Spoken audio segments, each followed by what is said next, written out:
Hey, getting a little bit of an early start. Nobody's in here yet, so I don't think I have to worry about anything. Hell yeah. Just wait and see if some people show up.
I don't really know what to do until anybody shows up. I don't know if to say anything or yeah. It's always a weird kind of thing going on here and doing this. I mean, I came on 2 minutes early, so maybe somebody will show up. Who knows? Whatever. It told me it's gonna private this, so if it sucks, I just won't make it public. Whatever. I'm not gonna do this regularly. Make a note of that right now. This is not at all gonna be a regular thing. This is just bizarre. It's definitely not what I'm used to. Play it by ear, man. See what happens.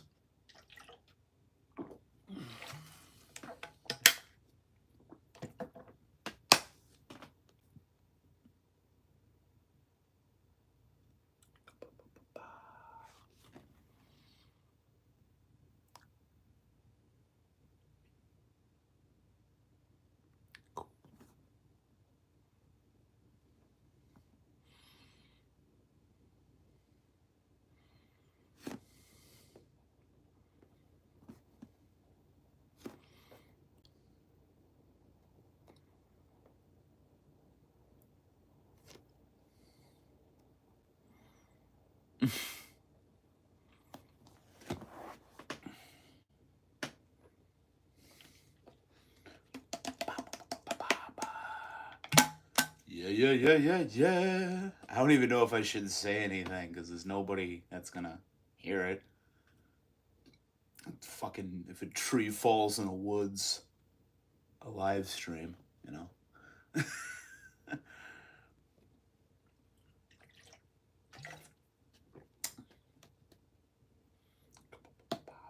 don't even know if it's probably already 5. So.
The awkward silence.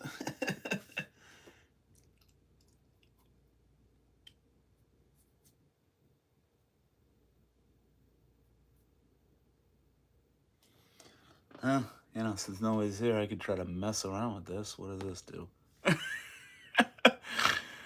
Oh, God.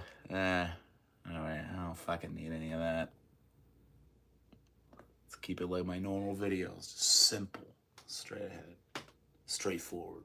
Whatever. Whatever you want to fucking call it, you know? Oh, you're not supposed to curse within the first couple of minutes. It's like nobody's fucking watching this. You know, like I don't think anybody's gonna rat me out. Yeah, it's like 5 minutes in. There's no turning back now. You know, if people show up, they show up. So whatever. I'm gonna talk as if there's people watching. What's up, Mike Manzer? Um, the only Manzer Faust Productions live stream that will probably ever happen. Just thought I'd jump on here and, give a little bit of a freestyle. I mean, as if that's different than what I usually do. There's never a script. I taught today in the initial video, like I just come on here and talk. Usually I have like a crate of records, bunch of movies. Everything's kind of planned out that way, but whatever I'm going to say is just kind of off the top based on whatever material I got. And whatever comes to mind at the time. I'm not really like a script person. I've never really been this structured of a person. Everything I do is spontaneous. I never go into like musical projects. I never go into any kind of creative endeavor having a plan. Like that just never occurs to me. I never know what's going to happen. And it usually goes off in totally different directions, like I never expect what I'm going to do. Example, during COVID times, I had a project I was calling Vape Death. And that kind of just grew out of like originally it was going to be this chaotic death metal kind of nonsense. I had a project at one point called Cult 45, spelled KVLTXLV. And that was pretty much like a precursor to what I'm doing now in Existence is Fucked, my kind of crazy grindcore meme project. Um, so like Colt 45 was the first part of that. And, I had a side thing. I had this vape death idea, and it was kind of like I was vaping at the time, so it made a lot of sense. I was hearing the propaganda all over the place, like, oh, it's just like a new intense kind of weed. People are dying from it. You got these exploding vape pens and everything like that.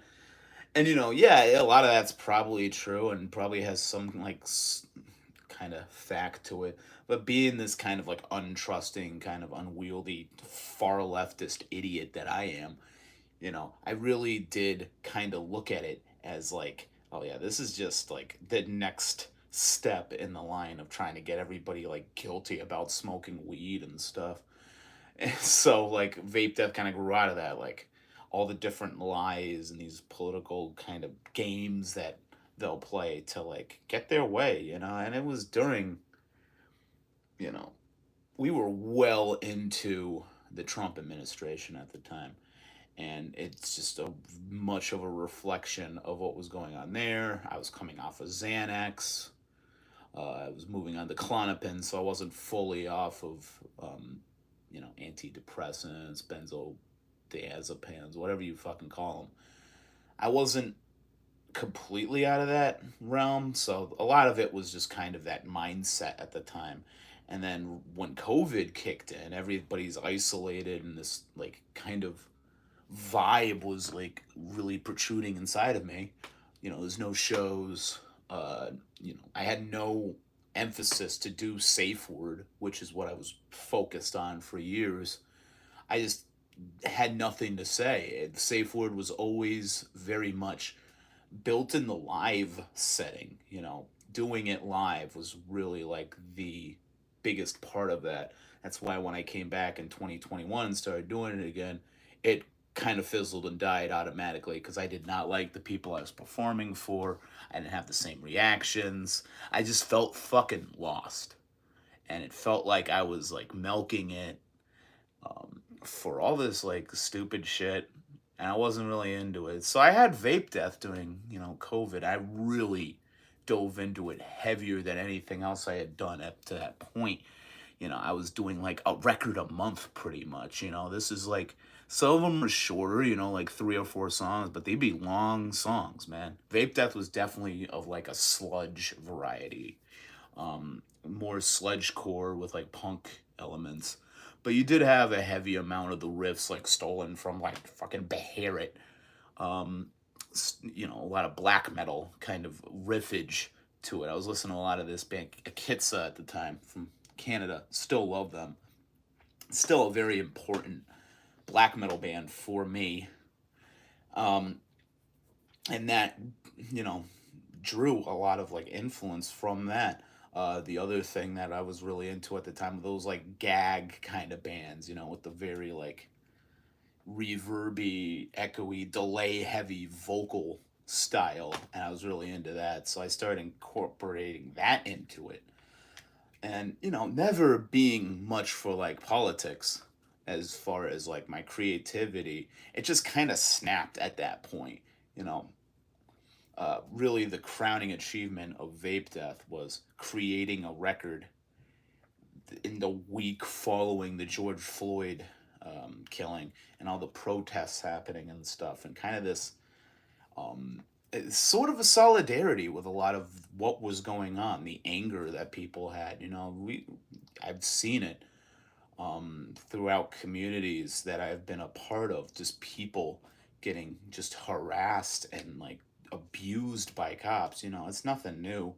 So I really channeled a lot of that into that record in particular. It was very spontaneous and very intense what I put into that record, and none of it was planned. You know, like I said, when I started Vape Death, it was very much like a death metal, very chaotic, time signatures all over the fucking place.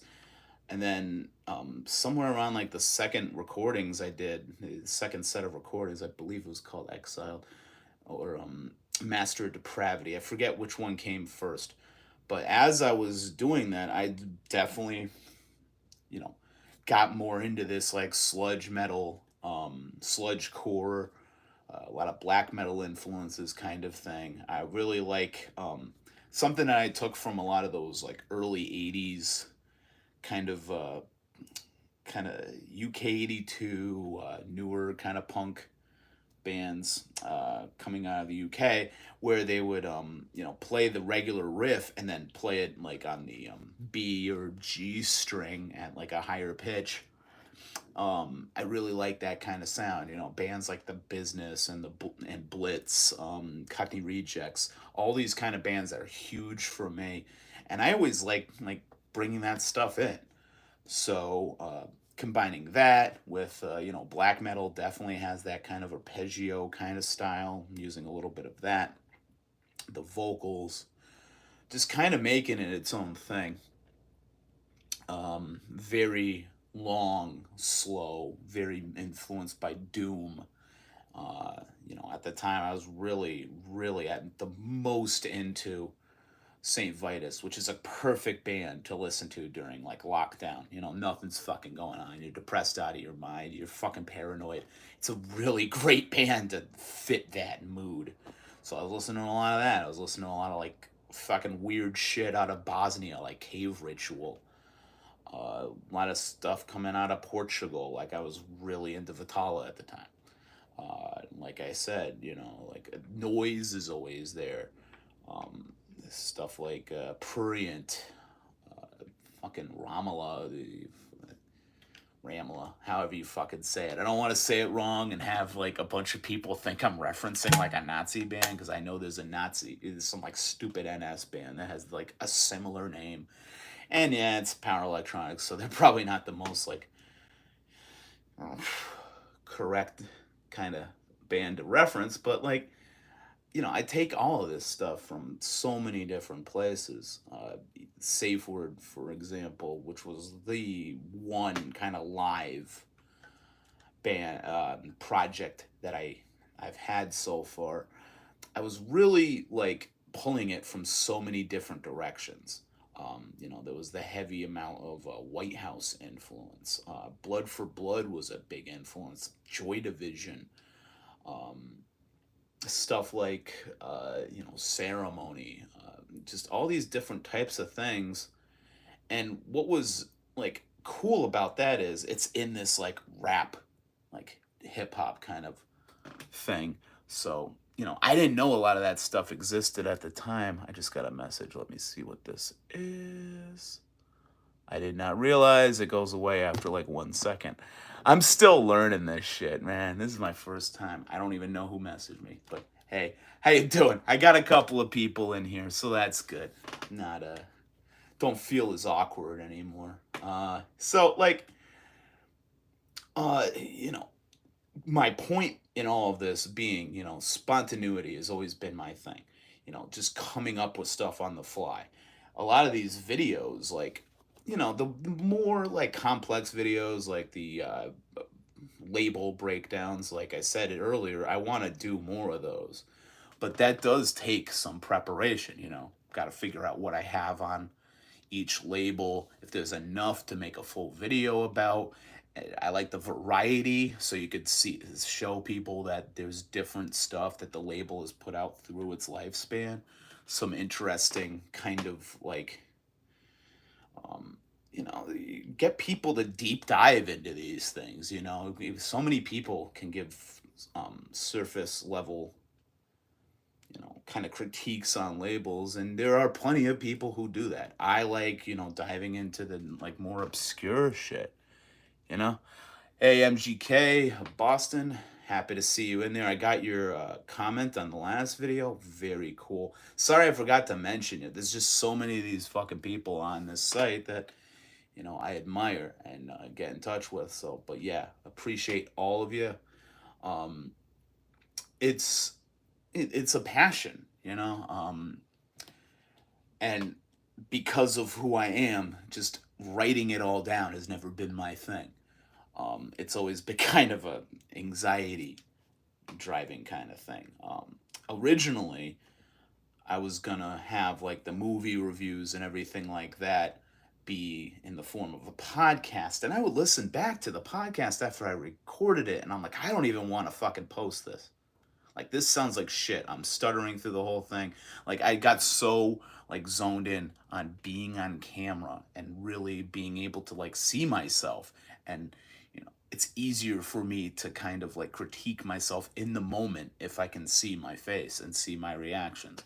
So like, it just really occurred to me right away. And even at that point, it's like there was no promotion through Anchor or what later probably became podcasts for Spotify or whatever it's going by now, where, promotion is never a thing. I'd have to post everything on Instagram to death and just message everyone and stuff, and you still wouldn't get a lot of feedback. And I always felt like podcast solo um, just doesn't work for me.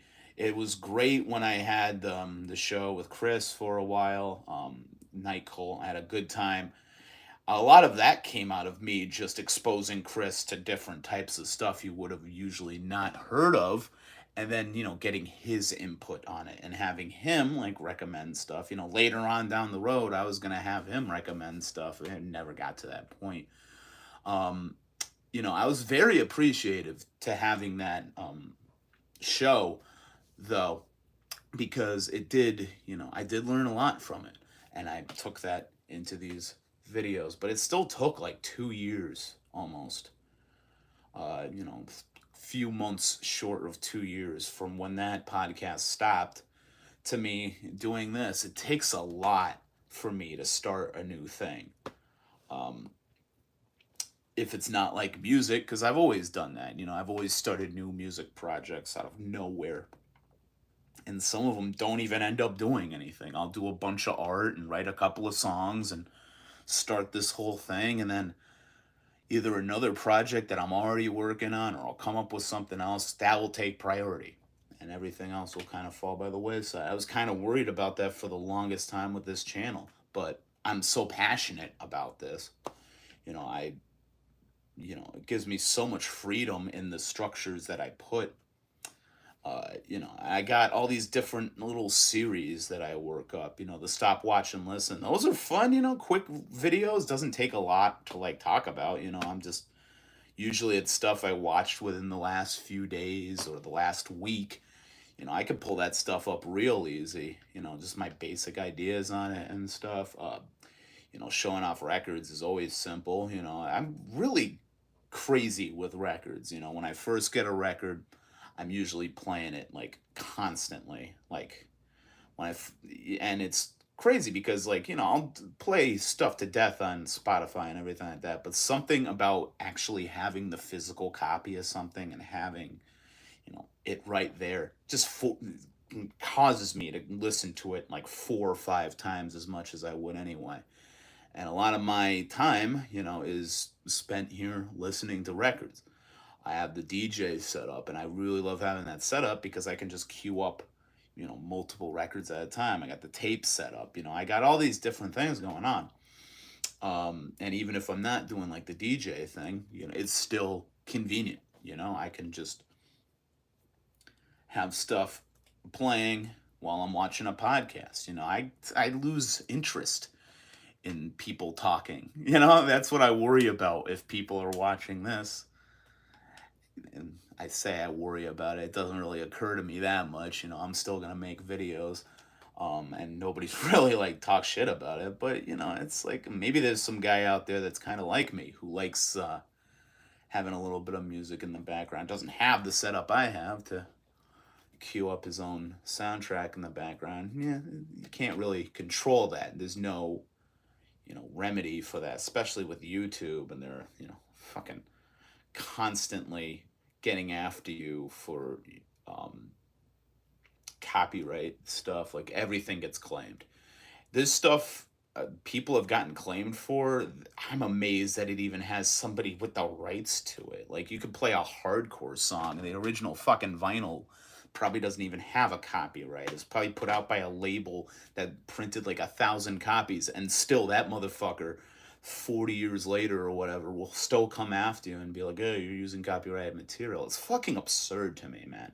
Definitely because I'm coming from a time like, like you have grindcore and power violence records. They samples would fucking be huge. Like Mortician is a band that still kind of like baffles my mind because they're using full horror trailers in the beginning of their songs. Like half of their fucking songs are these long ass, horror samples. And it's like in this day and age, man, it's got to be difficult to have a band like that.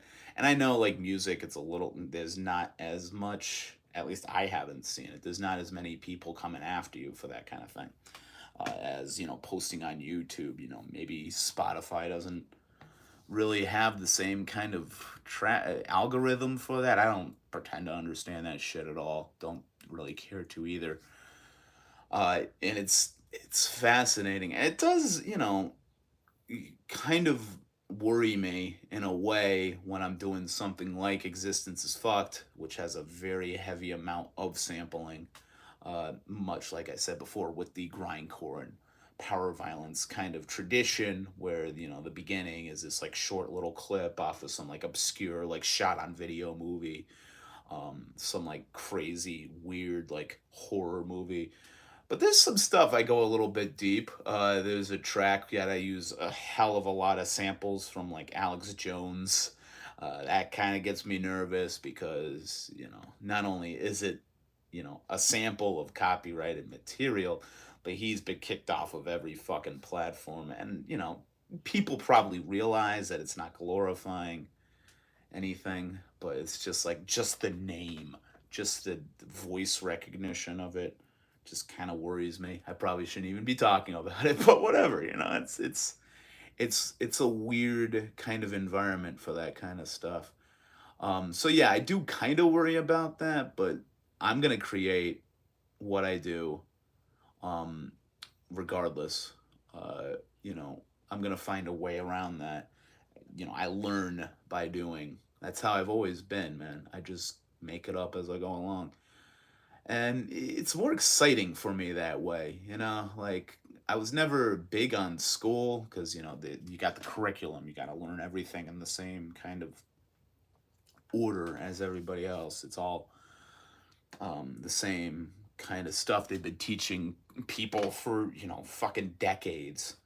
And, I respect that to an extent, but it just never was the way I learned about things. I learned by doing, I learned by making mistakes. Trial and error is like my fucking life. It's like kind of my religion at this point is failing. And then how do I learn to better myself from this failure?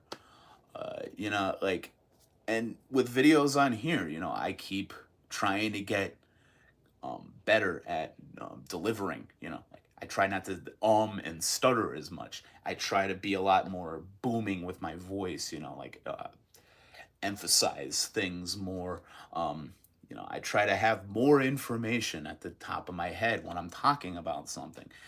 A lot of this is why my videos have gotten longer, just because I've got so much more to say. And with experience, I'm learning a lot of this stuff. I'm learning like what I want to say about certain things, learning my voice, how I talk about, you know, filmmaking techniques, and what I love about shot composition, what I love about characters, what I love about like great cinematography, great scripting. These are things that I've never been able to do. With my sporadic kind of mind, it's been impossible for me to make a movie. I made a couple experimental films in high school, but you know, and I feel like the internet has definitely, internet, and also being a fan of grindcore and crazy ass music that most of the songs only last a few seconds. Like ADD definitely kind of is those factors definitely contribute to my extreme ADD, among other things. I just like it. If it's gonna come out, it's gonna come out. If I write it down, reading it back always feels really fucking weird if I write something down. So really, just I feel best turning on the camera and just letting it fly, talking about it. And it's like that's the comfort zone for me. That's what makes the most sense. Uh, I wouldn't recommend it for everyone, obviously. It's just the way that I do things. And, I also learn by watching others. That's one of the reasons that I'm so passionate about, getting names out there of people that I respect on YouTube. The few times that I do that, it's very important for me. Uh, Today I did it the most I've done it in the past, I think, because, you know, even though these people have no problem getting views and everything like that, it's it's cool just to let people know that they had an impact on your creativity, in your interests and everything. Because really, to me, it's all about the conversation. I've said a million times, talking about this stuff and learning from others. It's a group effort. It's a community. We all learn from each other. Um, and even, the little tiny lessons, like, oh, I found out about this band from watching your channel. That's awesome. I said today, one of my main thing is with this is, to get my voice out there, but at the same time, get other people to get on their cameras and start talking about stuff. Let's see here. Congrats on the milestone, man. You're on the right path. Appreciate you, dude. Uh, Very cool. That's what I love. The encouragement. It's really good. I was scared to do this for a long time because I don't need to tell a lot of people there are some really toxic and like obsessive people out on the internet, especially on the internet, man. I feel like it's really opened up this doorway in everybody's mind that like, everybody's got a voice, everybody's a critic, and I feel like it just exaggerates it to this ridiculous degree. And to be honest, I don't see a lot of that in the vinyl community. The most I ever see as problematic is like every once in a while, like if they're doing a live stream like this, they'll get like spam bots or something like that, and they got to deal with that. I just, if that ever happens to me, don't get any fucking ideas. But if that ever happens to me, I'd probably just ignore it. Wouldn't even give it the fucking time of day.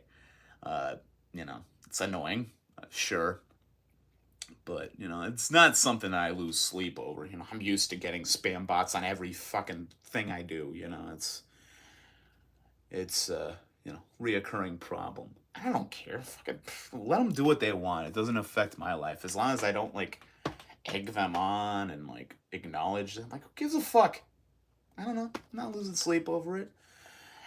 I just, I guess what affects me is like the people who are just like unwilling to like have a different idea and learn more. I mean, that's why we're here. And these people who go into like YouTube comments or like, have their channel just to boast about like, oh, I know all this. I don't want to hear any other opinions on it, either my way or nothing. I see that a lot more in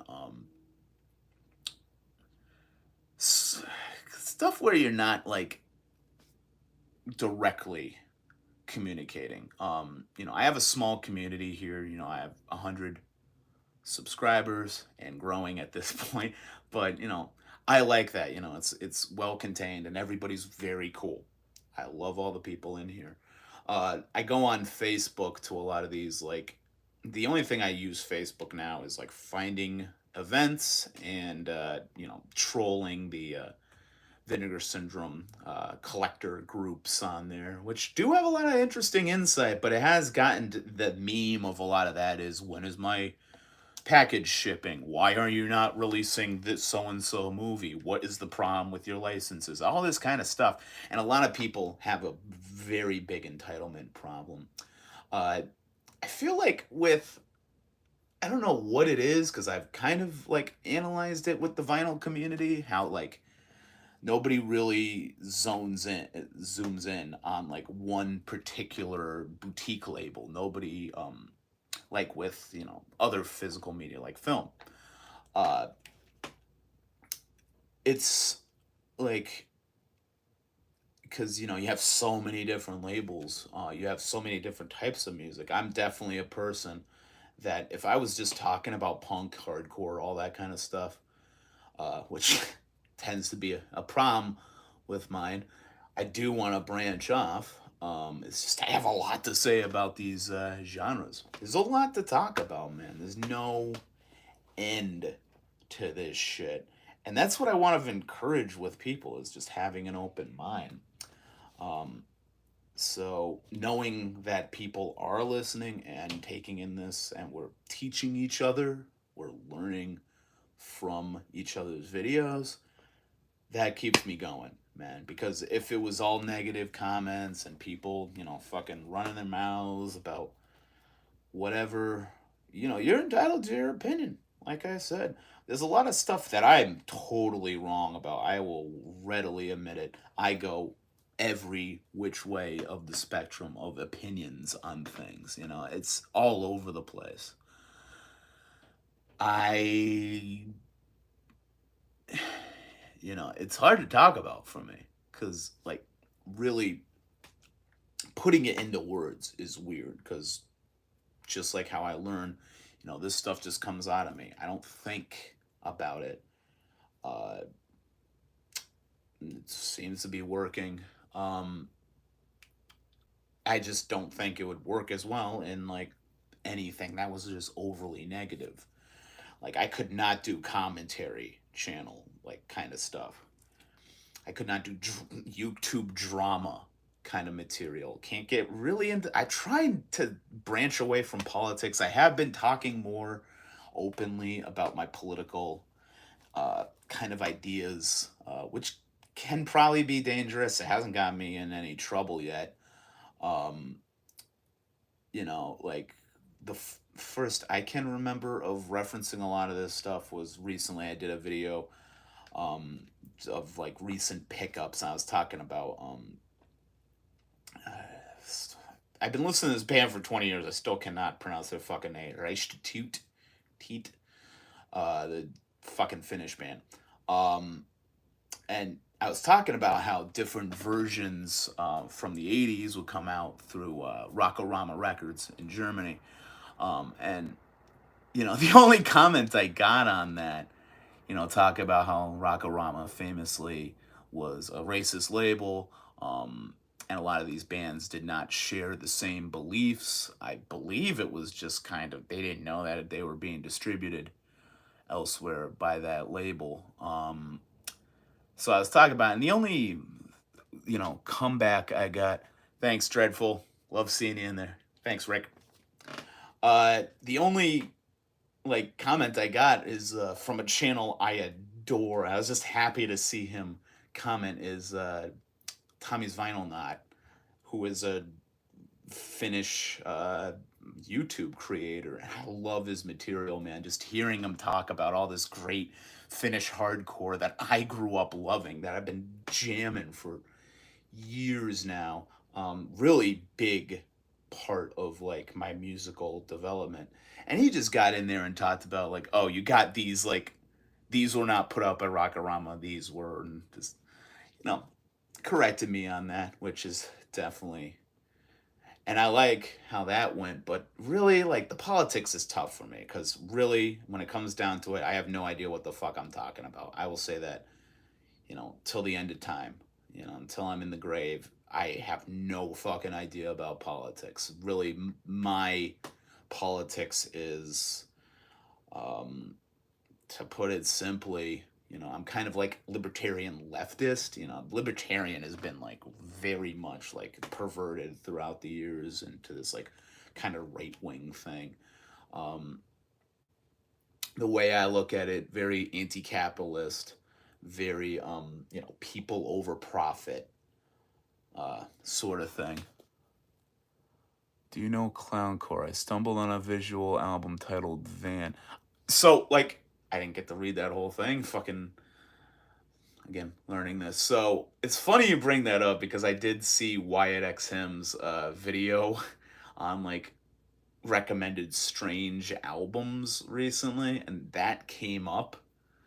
I have not checked it out yet, but it sounds interesting. I thought it was an ICP kind of thing, to be honest, which, can be good. I will readily admit, through some of the circles that I, hang out in, definitely got me to appreciate the great Malenko over time. But I do understand it's more experimental. That's probably something I'd be into. I love a lot of experimental music. Obviously, there's a couple of videos I got in the works talking about that. Lately, just to go off on a tangent, lately I've been wanting to do another one of those videos on my kind of nostalgia for old Connecticut punk rock, because I have so many old demo tapes I've been digging out of places. I go on these weird cleaning fits, almost an old housewife doing barbiturates in the 1950s. Oh, I'm just cleaning everything as I'm fucking speeded up like a motherfucker. And when I do these cleanings, I find so much shit. I got a massive shoebox right now just filled with old CDRs of demos I completely forgot about. Every once in a while, I'll jump on my computer and try to upload a bunch of them. And eventually, I'll probably put some on YouTube. Want to get permission from some of the artists. There's some people, some of these projects, they don't want to probably have surface. And sometimes I won't even realize it. I remember I brought up one of them to a friend, and he's like, "Oh, don't put that up. I don't want to, respect. I don't need a reason." Because that's the thing, is when you're younger, you do art, you do create things that you might regret later. People change over time. They have different understandings of the world around them. But I do think it would be very cool to have kind of an archive of some of this stuff. There's so much shit that I love that doesn't have, a physical release out there. You have a CDR and probably some old like MySpace demo that somebody hopefully saved, because once they shut down MySpace Music, there was so much lost shit that it took me years to find again. Um, so getting that stuff out there is very important to me. But also, making a video along with it to not only promote that stuff, but talk about my experience with it and talk about like the members of these bands, because there's a lot of history that's just lost. And if you're waiting for somebody to come around and make a full length documentary, you know, fucking, that's never gonna happen. Unless you do it, and I'm not gonna fucking do that. I've thought about it. Will never fucking happen. Um, Actually, if I'm to recommend somebody here on YouTube, Malcolm Tent, man, fucking killing it. I have so much respect for Malcolm. I've known him about 20 years, and I always had the regret when I was younger not getting to go to Trash American Style, but it almost didn't matter because I met him at so many shows. Just he picked it up and took it on the road, which I really respect. And his channel is just amazing. He does this like so much better than I can ever do it. He does this live stream thing like a champ. Just so great to hear him talk about records, because I have a nostalgia of going to when he's selling records, going up to his table and hearing him, just kind of eavesdropping on him explaining some kind of obscure record minutia to like a young kid. He probably never even considered a lot of this stuff, and that's what makes me, buy records. It's again, the conversation is number one for me. So yeah, if you haven't checked him out, like Malcolm Tent here on YouTube, fucking one of the best things I watch every week. I haven't watched him live in a long time because it's on Facebook and whatever. I'm always busy. Wednesday night is weird for me. I got a lot I do. I got a lot I watch.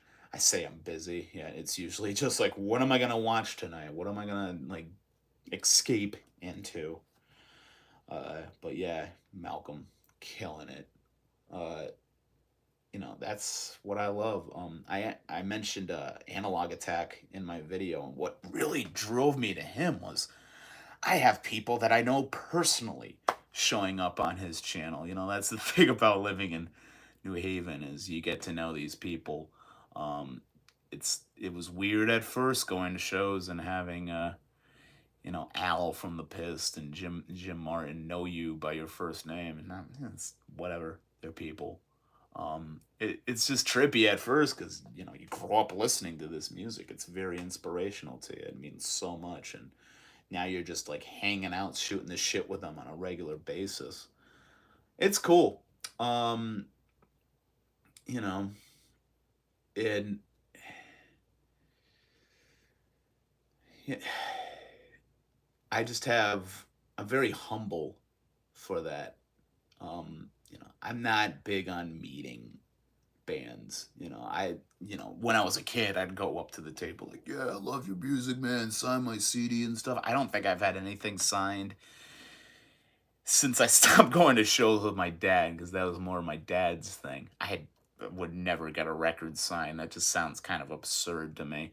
I got so much OCD about records, and even like the records that have the promo, uh, when you have them at a record, at not a record store, god damn it, when you have them on a radio station and they have the like times printout that they glue to the front of the, sometimes that annoys me. Like having the call letters for a radio station. Like I have a 76% uncertain record. I love the record, I'm happy to have it, but it's got giant fucking call letters sharpied into the cover, and that kind of irks me.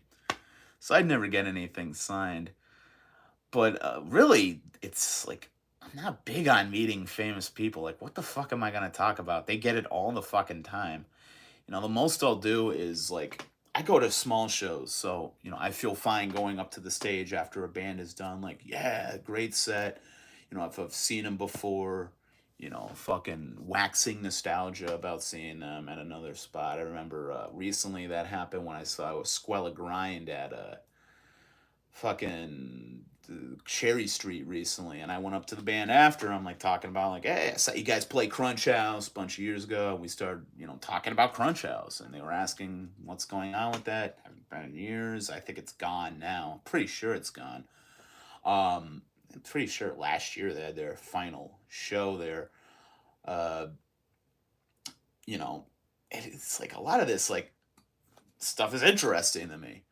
It's cool bringing that up. Like Crunch House has a lot of history. It was the only place that would let me do safe word. It was the only place that I did safe word that would actually have a positive reaction. People would actually get up and move around to it and sing along and shit. Towards the end, nobody was. It was a different crowd. After fucking COVID, I didn't recognize anybody. And I was also old. There's something to be said about being in your mid 30s and trying to go to a venue. I'm all about all ages, but man, if I'm the oldest person there, it creeps me out. Never mind, like, I'm not fucking trying to talk to teenagers. That's just not my thing. Sorry. But, like, what am I going to talk to them about? I hate having to explain everything. Like, it's good to have a crowd. This is going to sound pretentious, uptight, and elitist. It's good to have, a crowd around you and you're talking about music. You're at a music venue, you're talking about music. It's good to have them kind of have some kind of semblance of what you're talking about. And I'll bring up bands that I grew up with and just kind of seem like basic day one shit to me, and I'll just get like weird looks, and it's like, how am I gonna like evolve off of this? I just need to shut the fuck up because I got these people looking at me like, oh, whatever, grandpa, you don't know what the fuck you're talking about, and I don't. So they got a point. It's it's weird. Wow, I went off on a weird tangent, but that's the most I'll do with this like celebrity thing, going up to people, and even seeing Full of Hell a bunch of months ago at State House. I brought up like Crunch House, but I also brought up to the singer. I have a fucking you can't see it on camera because whatever, but I have a MF Doom inspired tattoo, Mad Villain more so, and the singer of Full of Hell, don't remember people's names. It's a problem of mine, was wearing an MF Doom T-shirt, so I kind of signaled and I'm like, "Hey, man, fucking," show him the tattoo. Started telling him, oh, last time I saw you guys was at fucking Crunch House, and just for some context, Crunch House is literally the size of this fucking bedroom. It's tiny. It is not meant for the kind of shows that we would do there, especially with the numbers of people we'd get in there. You get hundreds. Like, I remember going to see fucking Appalachian Terror Unit play there, and there was at least 300 people, and they would not all be inside. It would be this gigantic clusterfuck of people in the like alleyway leading back there. It was in this like weird kind of setup, which I liked because the cops never fucking went back there unless there was a couple of times they did because people would start fucking shit for no reason. One of them was definitely drugs, but just like no fucking reason. Start fights, make a fucking scene. You didn't want to fuck with the neighbors too much. Um, it was a weird time because that was when house shows were just evaporating rapidly. You had stuff in Boston and New York and even parts of Connecticut where like either they get raided by cops, they're falling apart because everybody's on drugs. So many different factors. And you would see it time after time. So you didn't want to take a lot of chances. So, the Ask a Punk thing, which still kind of exists, but it's weird.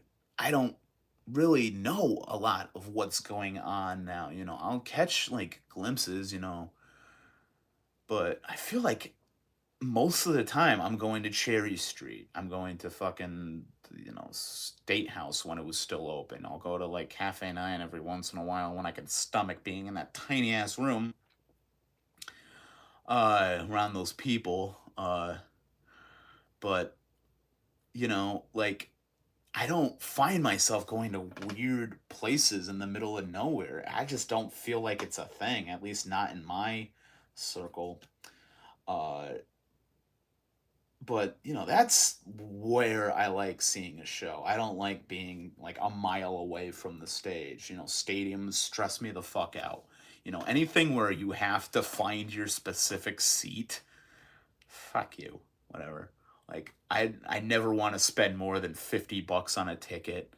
I was tempted to see Death Grips in a couple of weeks, but that ain't happening. I've seen them. They were sick. Loved it. It was at a venue I don't like, up in Worcester. You all know what I'm talking about. Uh, but like I've seen them. It's the same day. There's a big grindcore festival happening in Long Island. Probably gonna make it out to that because man, when was the last time I've been to a grindcore festival? Doesn't fucking happen anymore.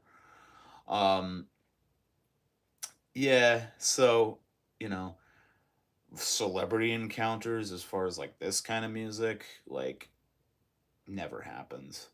Um, last thing I remember being like kind of starstruck was god damn. And there's also like bands I've seen so many fucking times that it's impossible to get starstruck by, like probably the first few times I saw I Hate God, like, oh, this is so fucking cool.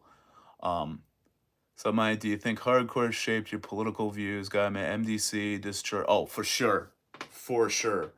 Um, and if not shaped, definitely like opened my eyes to a lot of things.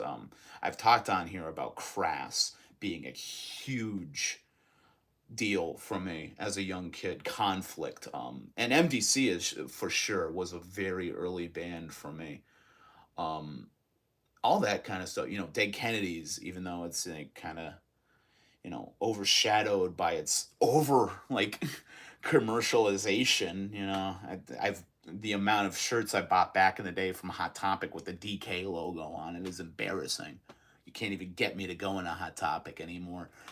But politics was a big thing.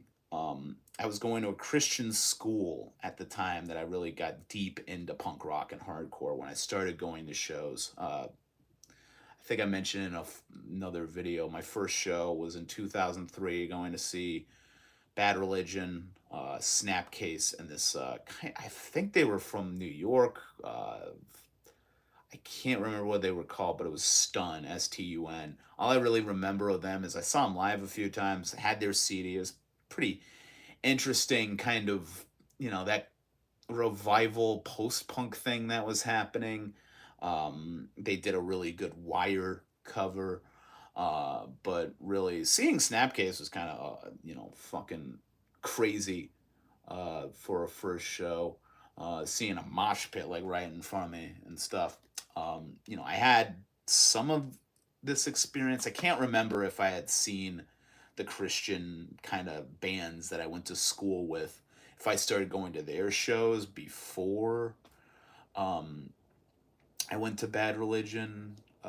Probably not. I feel like I started going seeing Chasing Eternity, which was some friends of mine in middle school. I feel like I started going to see them probably in eighth grade, which was 2003. But later on, probably after the summer. Uh, it's kind of a blur a lot of those years, to be honest, for good reason. Um, yeah. So lost my train of thought.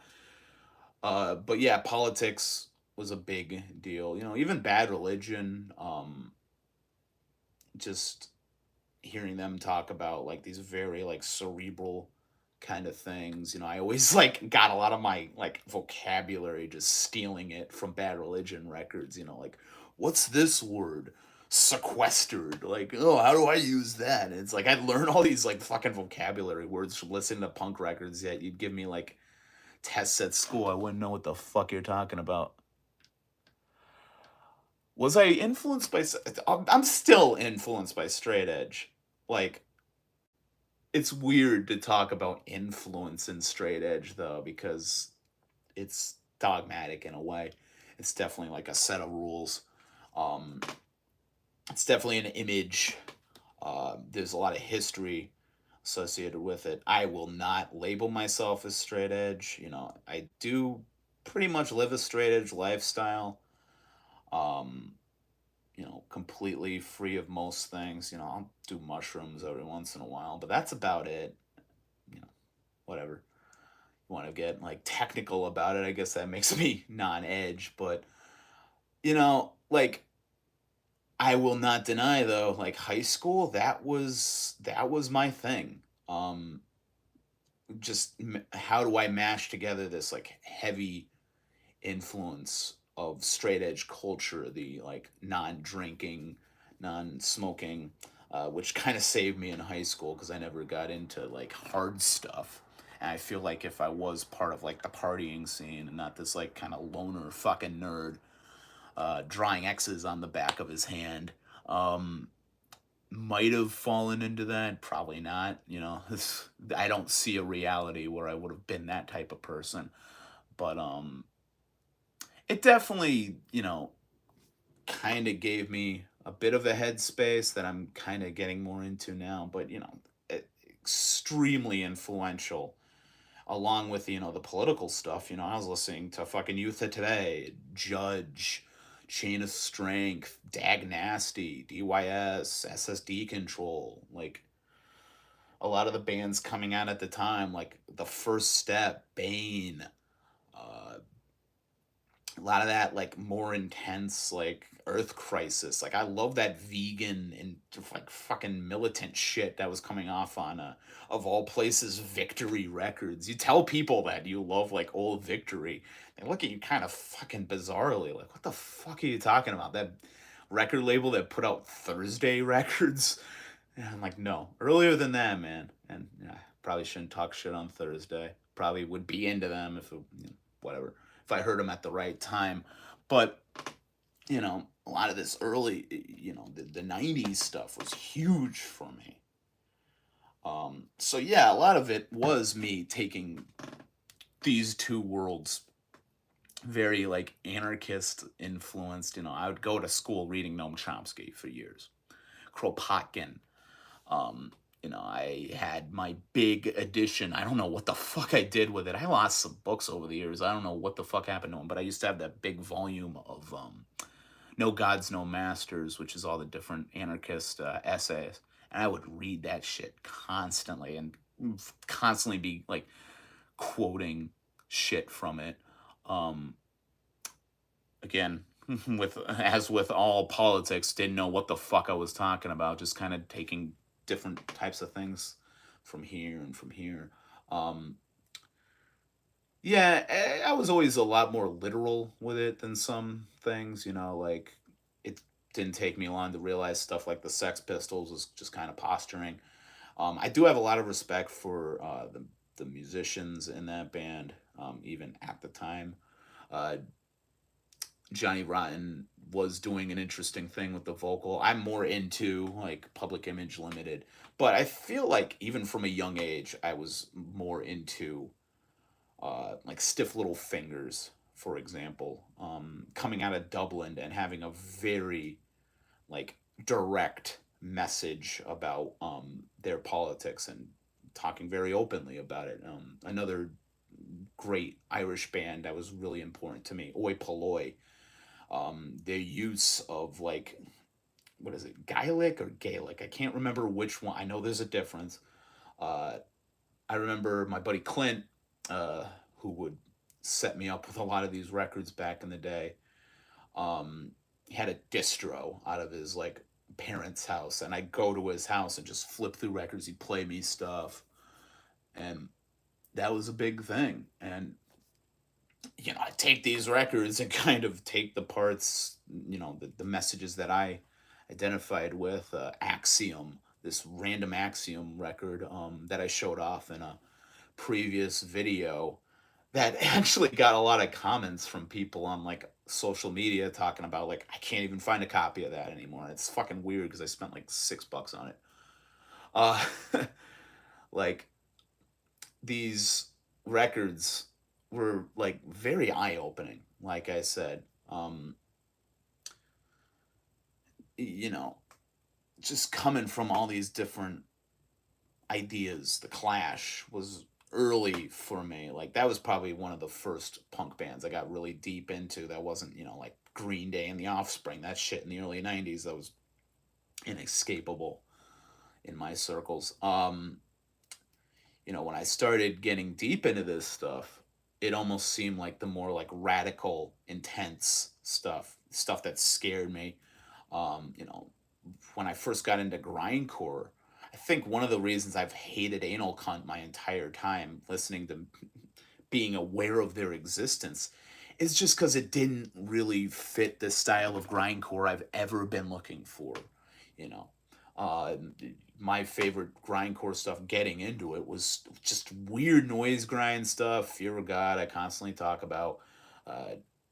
Kind of the more crusty stuff that was influenced by grind. I feel like some of those scenes are happening kind of simultaneously. I love Heresy and that kind of pre-crust, pre-grind kind of stuff. Unseen Terror. Um, I love so many of those fucking records. Uh, but it was all like very leftist. Very, you know, yeah, a lot of them did not hold on to those beliefs. I mean, you need any example of that? Listen to the newest Sore Throat record. Like, my God, what the fuck happened to that band? uh, wow. Fucking pandemic really fucked with some people's heads. Yeah. Um, you know, I was always very much into the leftist stuff, and Anal Cunt just seemed obnoxious. There isn't really like a lot of musical like stuff they were doing that was interesting to me. All the noisecore kind of elements. I felt like other bands are doing it a lot better. Even a band like Rupture, who's kind of doing the same thing. It's just edgy, fucked up lyrics. I like them a lot more. I have a few of their records that just spoke to me more.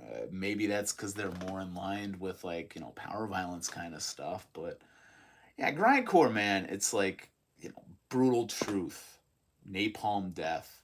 All the big names, Carcass. Uh, all these great bands. Um,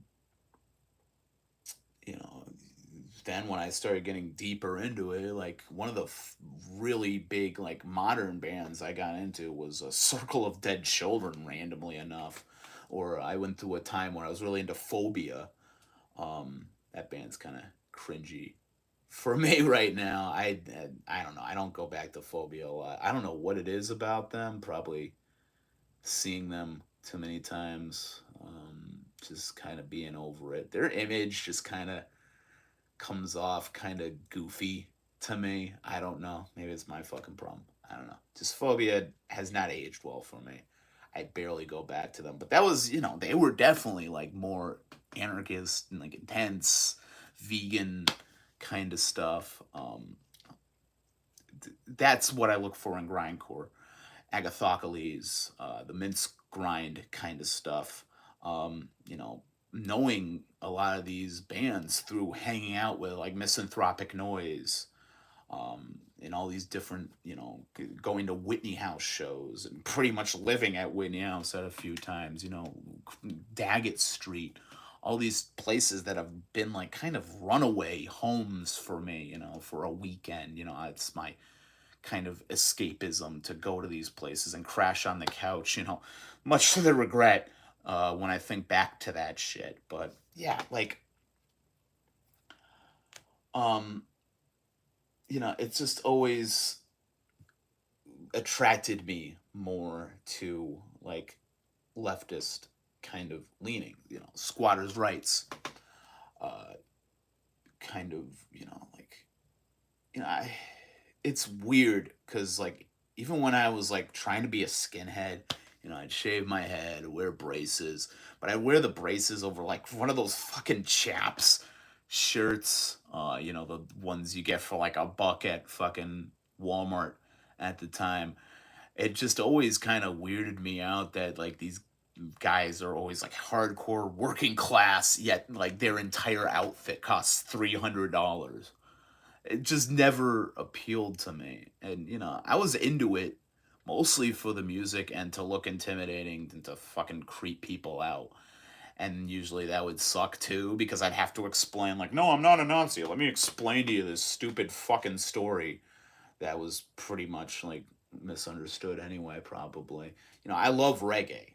That's, like, the main thing that, like, got me into that kind of scene, is like dancing the reggae, seeing reggae shows. And I saw Cimarip, and that was like the prime of, like, my skinhead years. Is like, that's the greatest thing I ever saw when I was into that kind of shit. Seeing him play with Inspector 7 as his backing band, amazing. I like traditional ska. That came out of that. I love two tone.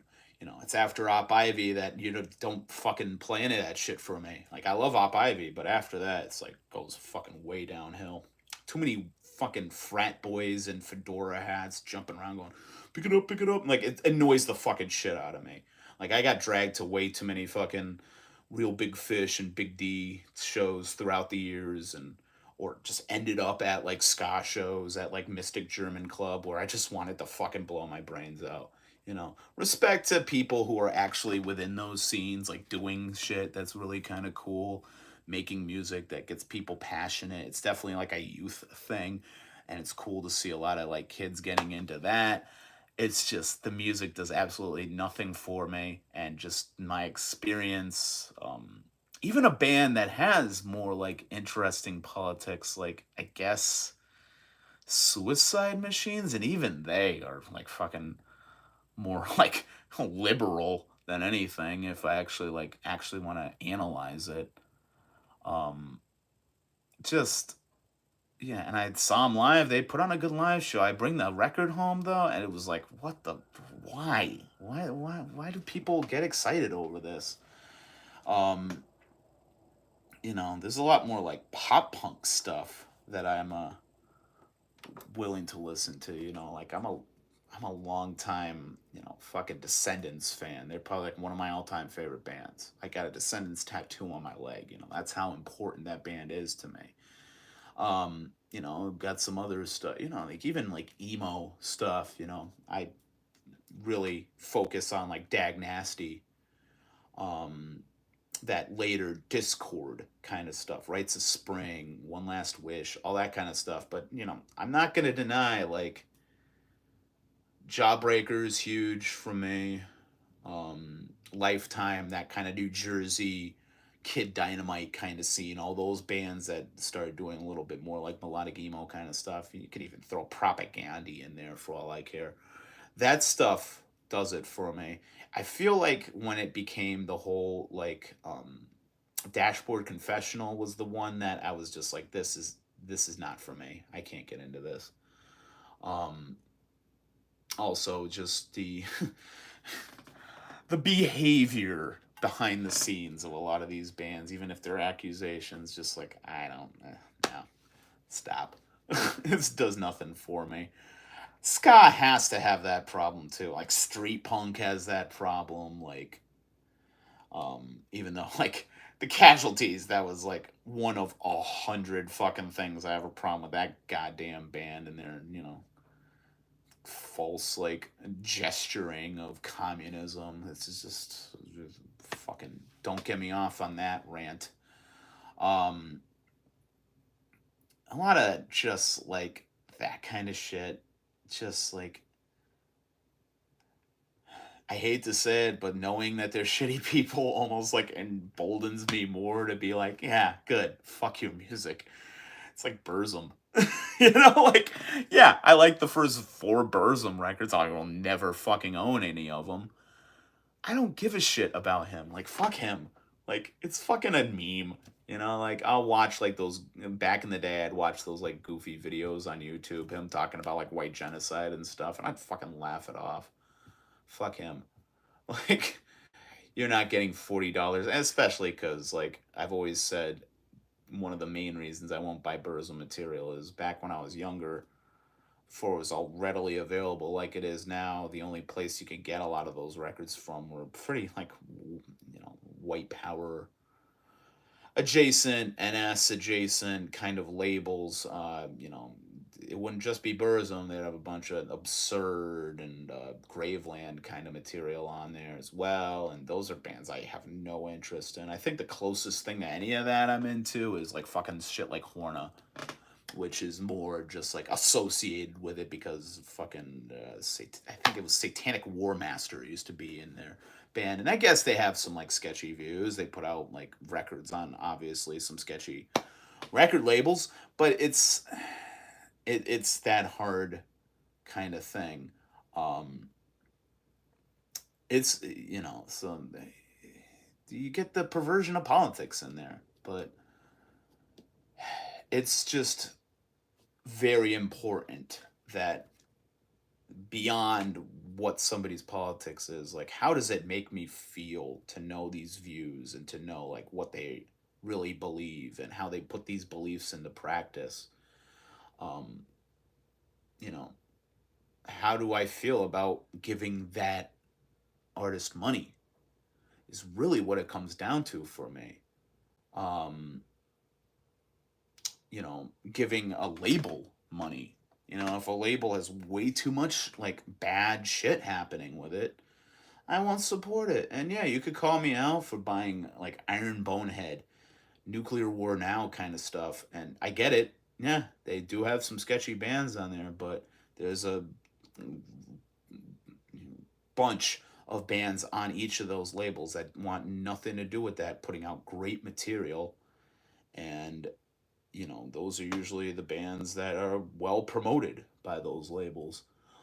The only other band I can think of, which I've done some research into it, and it doesn't seem like their beliefs really align with it. It's more just their logo has a kind of, and I haven't really seen anything about that. They just talk about how like they get.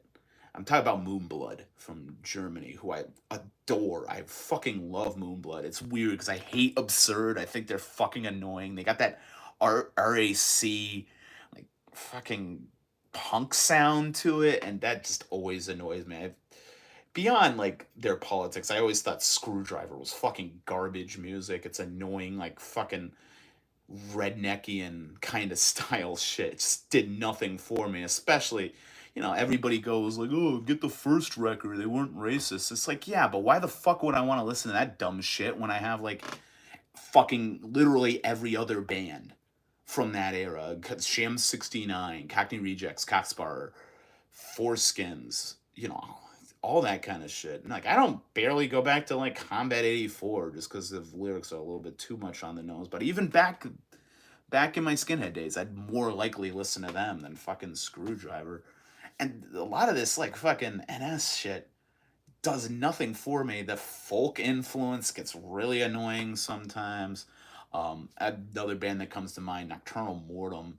I do like Lunar Poetry a lot. It's definitely a big black metal record for me, but yeah, it's one I feel guilty about owning for sure. It's put out by Osmosis, who respectable label as far as this shit goes, but yeah, it's still like they have a history. They still play sketchy ass festivals. Um, it's a band I'm kind of gone back and forth on. Lunar Poetry is definitely like a huge album for me. Cannot deny that. Um, but it's like okay, so like um I talk a lot about like Finnish stuff. I mentioned Horna and Sargeist, that kind of stuff that I really love, that has a lot of accusations about it. But I'm still willing to listen to them because, I get a different thing out of it. I really love like White House, and that's like one of the sketchiest bands of all time. I get the kind of like aesthetic to it. Um, the shock value to it, and the different like kind of ideas from all the different members throughout that band's history, and all their different like contributions and stuff. Like I'll listen to that. Like I'll take a lot of that in. That's the problem with a lot of death industrial power electronic stuff. But when you get into the like sketchy black metal stuff, it's like Goat Moon from Finland is what I was trying to get to, and I hate Goat Moon. Like even musically, it just never did anything for me. And it's almost kind of like the like Screwdriver comparison. Again, they do use like that RAC kind of vibe, the musical like, and a lot of the folk elements that kind of annoy me as well. But like really what it is they're more raw black metal kind of stuff, the more traditional stuff. There's just thousands of other groups literally that I'd rather be listening to, and they'd be doing it a lot better, and they'd have a lot better kind of affiliations associated with it. I'd say my only problem with Satanic War Master is like I think his music sucks. I'm gonna be honest, I've never really been that into his music. It's kind of fucking boring, but beyond that, it's just he does way too many fucking stupid edgelord things. Like, his label is just like the sketchiest fucking bands he can possibly come across. Like, uh, another one that can come up is the Deathspell Omega stuff. I love Deathspell Omega. I have a lot of love for their music. That does not mean I fucking will support anything Mika Aspa does on his own. And that's sort of the thing, is when I look at stuff like Horna and Sargeist, the fact that they're associated with like Satanic War Master and stuff, like did he even write the lyrics? Did he have anything to do with it? A lot of it just comes off as Satan stuff.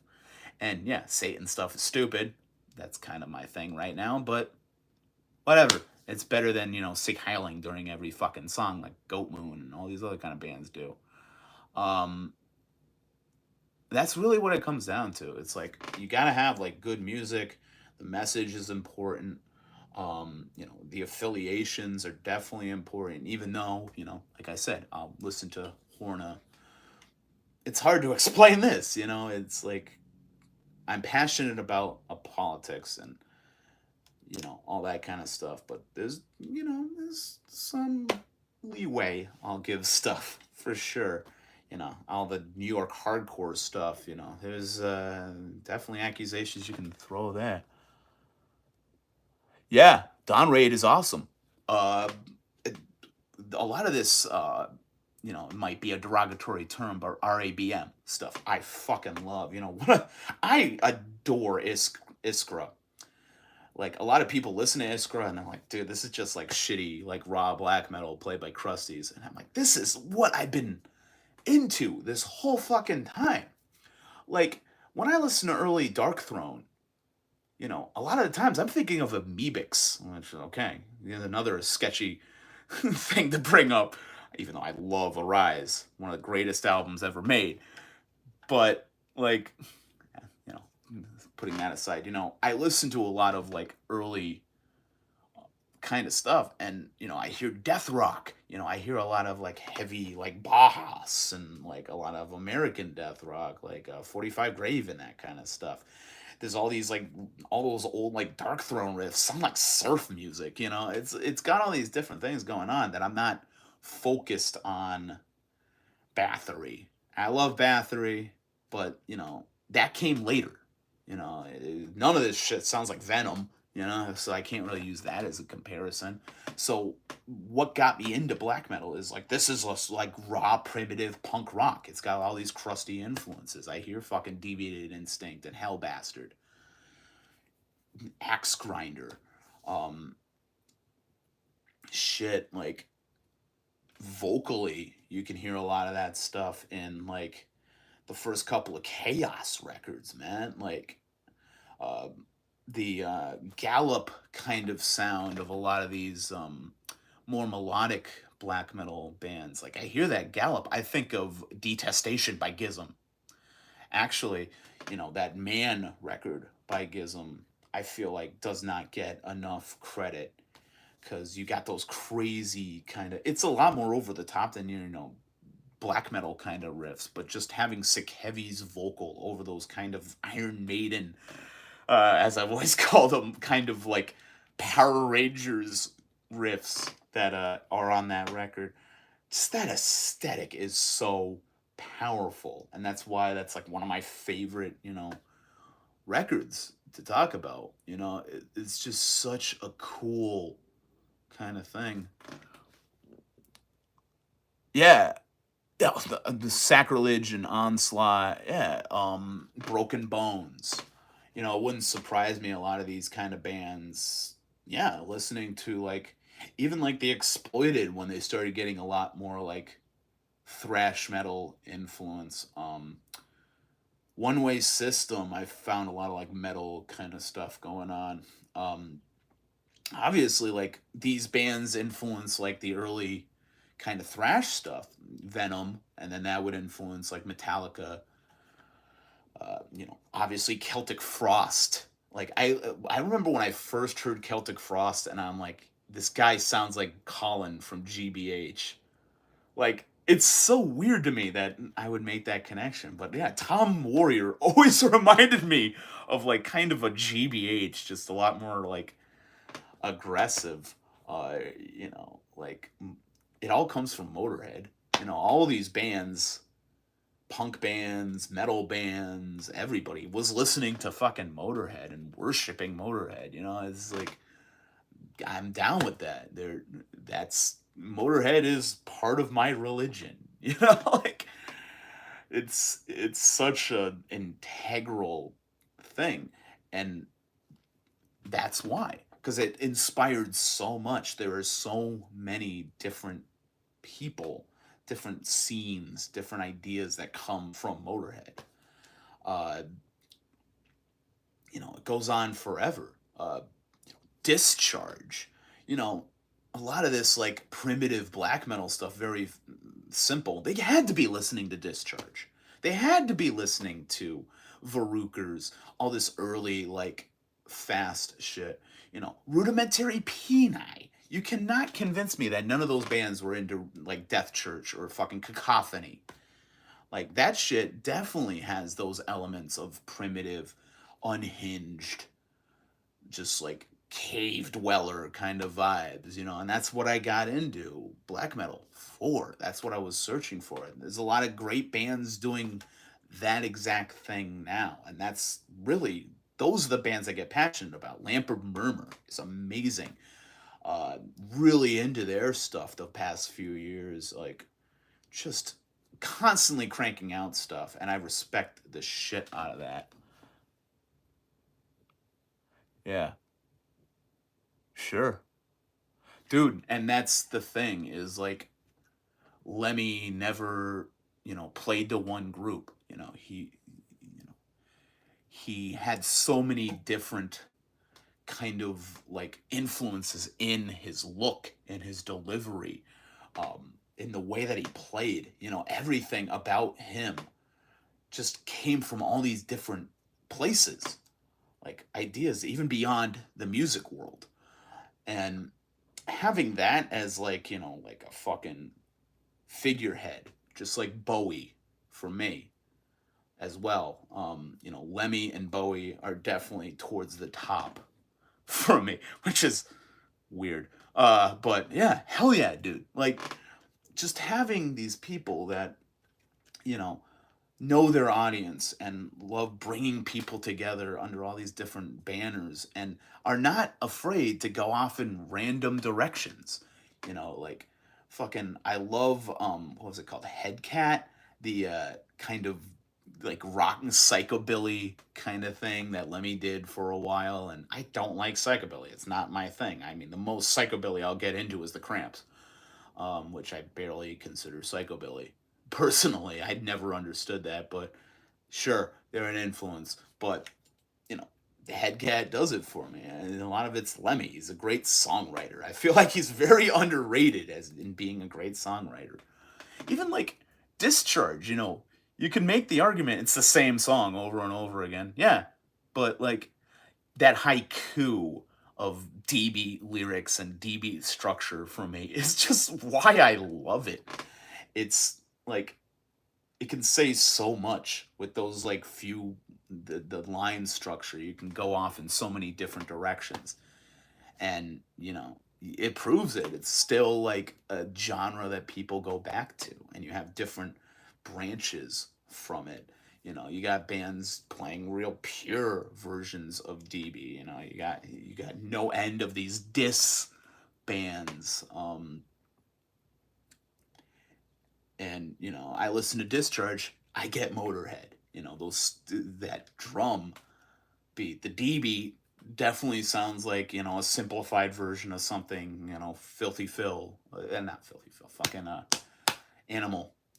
Phil Animal Taylor would play like back in, you know, the 70s, you know, on stuff like you know, Overkill, the more bluesier kind of stuff, but it's still going fast.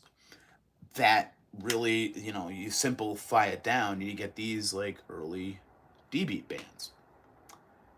It's, you know, and the heaviness of the bass, you know, that's what really attracts me to music. Is I'm a bass fan. I'm always paying close attention to what the bass is doing.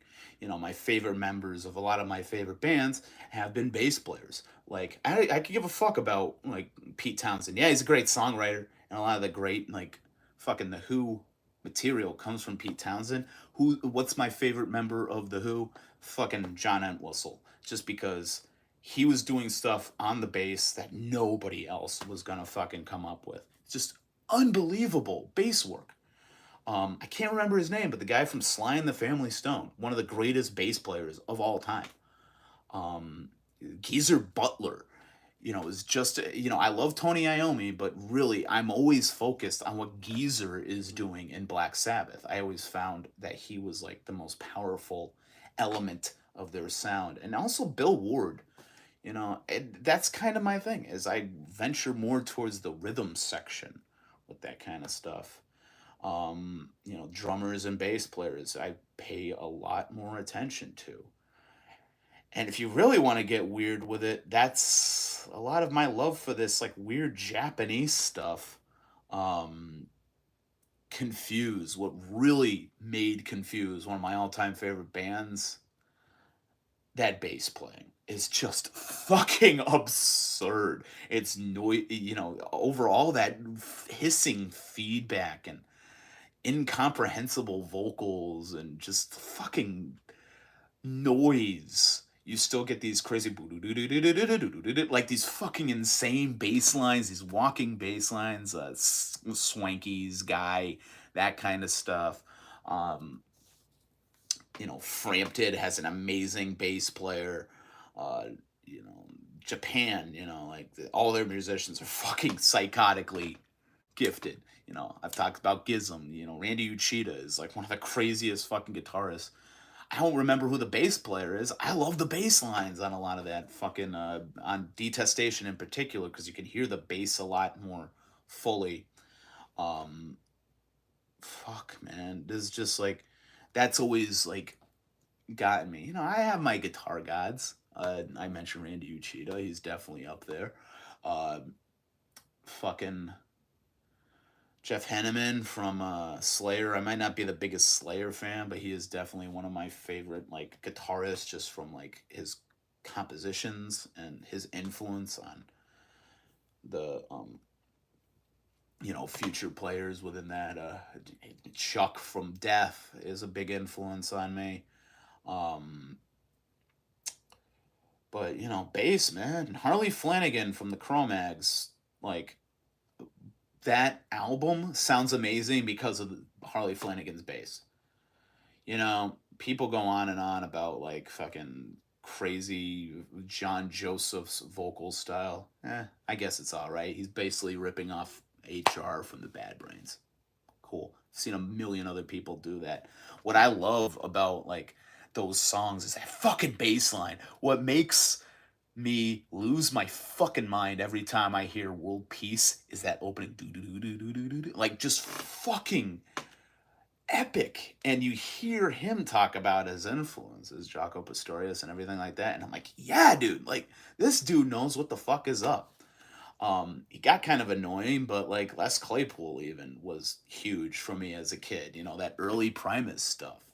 You know, everything up to like the Brown album, probably. That's where I kind of fall off and they get kind of annoying to me. But like, that shit was huge, you know, like the amount of times I listened to like Frizzle Fry and Sailing the Seas of Cheese as a kid, like those were huge records for me. And those definitely opened the door to a lot of other things. Um, you know, I find this stuff in weird places, man. Like, I grew up listening to so much, you know, I didn't appreciate this until years later, but like new wave. Like it's insane. Like my parents have been into music since like, you know, the 50s. They grew up in the 60s, you know, they were part of the whole like you know, my dad didn't go to fucking Woodstock. He had family that went, but you know, I've seen old pictures. They have the long hair and stuff, you know, whatever. Um so and but I never heard a lot of that stuff until I got older, you know, aside from, you know, Jefferson Airplane or stuff like that. Stuff my dad already had in his collection, Zeppelin, Pink Floyd, I guess, King Crimson, that kind of shit, Jethro Tull, even though that's a different thing, in my opinion. Uh, you know, there was a lot of new wave in my house. One of my parents' obsessions my whole life has been the Talking Heads. And to an extent, you know, David Byrne's awful solo material. It just never did anything for me. But you know, growing up, you know, Stop Making Sense was a video that would go all the time, and like you know, that was an event every time we put on that tape. Like my parents would dance around. My mom always imitated, you know, the backing dancers. Um, Stuff like B-52s. That was like one of my first concerts when I was like 10 or 11. We always vacationed in Cape Cod and they ended up playing the Melody Tent and I got to see the B-52s and that was amazing. Such a great experience. So the Cars, you know, that is like a defining band for me as a kid. Another tape that would constantly be going is this Bad Boy right here. I love this tape, man. I play the fuck out of this. I was just watching it today. It's fucking amazing. I love the Cars. You know, that stuff's great. Blondie. Um, they had Tears for Fears, songs from the Big Chair. I adore that record. They had some Men at Work stuff. They had a lot of that like early 80s like new wave kind of stuff. Frankie Goes to Hollywood. I love all this shit. And you know, to a lot of like older punks, that might come off as a dirty word or something like that. Like you can talk to them about Devo and the odder kind of bands, but you know, I'm into some mainstream shit, man. Fucking Go Go's, Bangles, all those kind of like girl groups from the early 80s, even though I probably would not want to call them that to their face. Just that's how they were labeled, man. And that shit's important to me as fuck. Just as important as, you know, all the fucking crazy punk rock shit I've been talking about most of the time. You know, I even get into like all the hip hop stuff, which is a completely different world. I talked about that in the video today, and you know, it's just difficult for me because I need to find the right angle. You know, I don't want to come in and act like I know what the fuck I'm talking about. Just like with politics, like no, I don't know anything about like the urban struggle. I'll be honest, man. Like, you know, like I don't know shit. I don't know what the fuck I'm talking about in that sense because it's not my experience. You know, I never had to deal with that lifestyle. You know, I have respect for it. You know, there's definitely extremely like great thinkers coming out of like hip hop of all eras. You know, you got guys like Chuck D, the Beastie Boys, fucking, you know, people that are not really the most like likable. Dr. Dre, that early like NWA stuff, and the Chronic. These are very important albums for me, in my development. Um, I got so many different like things that I'm into. And it definitely contributes to my crazy ADD, going off on fucking tangents all the time and stuff. Um, and I'll get off on a tangent right now where I can't even remember how to land the plane. But you know, it's a live stream. It's kind of my time to kind of go off on these things a little bit more. So yeah.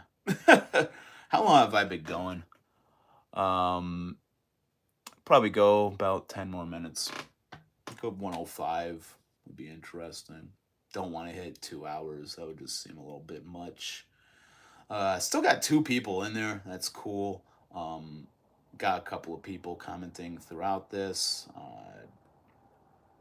Really appreciate all you. It's very cool. I'm having so much fun. I will never stop saying how much I appreciate you all, this conversation, and how much fun it is, this passion. Like, I love talking about music, For years, people would be like, oh, you should open a record store. You should start a podcast. You need to write a book. Which all sound good on paper. I don't want to work in a record store because I fucking hate people. That's my problem is like, yeah, I can talk to you. You're behind a fucking computer screen. I'm reading text. Most people I don't really want to have like a, one-on-one conversation with. I don't have company. I don't have people come over here. This is my sanctuary. I get away from people here. You want to hang out with me after a show? I'll come to your place. Or we'll meet up. Whatever. Usually that doesn't happen anyway. I usually just go fucking home. It's like I'm there to listen to music. I'm there for the social interaction, of course. But that's the most you'll get out of me, man. I'm not a people person. I take, solace in the escapism. That's just the way I am. But that's why I like this. We can have a conversation. We can focus. You respect where I'm coming from. I respect where you're coming from. We have a dialogue. We correct each other. We recommend things to each other. It's that conversation. That's what I love. It's what I wanted, and I got it more than I ever could have asked for. So cheers. Fuck yeah to everyone watching this and everyone who subscribed to my channel, who got me over 100 subscribers. And maybe I'll get more. Maybe I'll get up to like 500 in the future, Whatever happens, happens. I'm here for the journey, man. I'm here to talk to you about music. I'm here to have a good time. And that's what I'm going to do, Not here to beg anybody to let me on to their, live stream and interview or anything like that. Somebody wants to ask me to jump onto their live stream, that having a deep dive on some kind of cool shit that I know about. Hell yeah, I'm down. Just just don't expect me to start anything, man. This is, like I said, I'm probably not gonna do this very regularly. It's just not really a format I'm comfortable with. But I had a good time, coming on here and kind of free form, going off the rails a bit. I do long videos, so I do that anyway. But this is a lot more just kind of off the cuff, just coming up with stuff. And that was fun. It's fun to do this every once in a while. Just not have any expectations and just to go off and, open dialogue. And this will influence, future videos that I make. I'll evolve on these kind of subjects. I'll think about what I was focused on the most and what got the most reactions. And, use that to evolve upon on future videos. That's how I learn, man. I learn by doing, and that's what this all comes down to. And I appreciate y'all for helping me learn and helping teach me. And hopefully I have influenced you to check out some fucking cool shit, because that's what y'all did for me. And, you know, if there's anybody out there watching me that hasn't started making videos, but you're passionate, you have a lot to talk about, just go for it, man. Just do it. The more voices, the better. I want to see you on YouTube doing your fucking thing, speaking passionately about what you love. So that's what's important. And yeah, so I'm not gonna make it to 105. Gonna make it to 100. So that's an hour and 40 minutes. Uh, it's been a pleasure. I gotta go eat. It's been a few hours since I ate last, and I'm only recently skinny, so I'm not used to it. I'm not even skinny. What the fuck am I talking about? Anyway, uh, if you're not already, I'm on social media. Fucking Hordes of Manzerfaust on Instagram. Say it in every video, but you know, it's that passion. You know, stay passionate, stay true, stay open to new experiences, and that's why I always say at the end of every video, stay fucking metal. Forever. Respect each other. Later.